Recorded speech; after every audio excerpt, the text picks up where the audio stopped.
Hello guys! Ito po yung mga pangailangan po namin sa project po sa MAPE Arts. Ito po, gunting, ruler po. Tapos ito po, barbecue stick na may shape po na bilog. Tapos ito po, yarn na kulay yellow. Kahit anong kulay. Tapos si glue po. Pinaglumaang beads. Pinaglumaang beads po.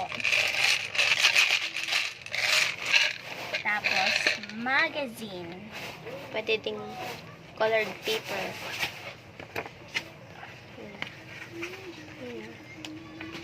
Ito lang.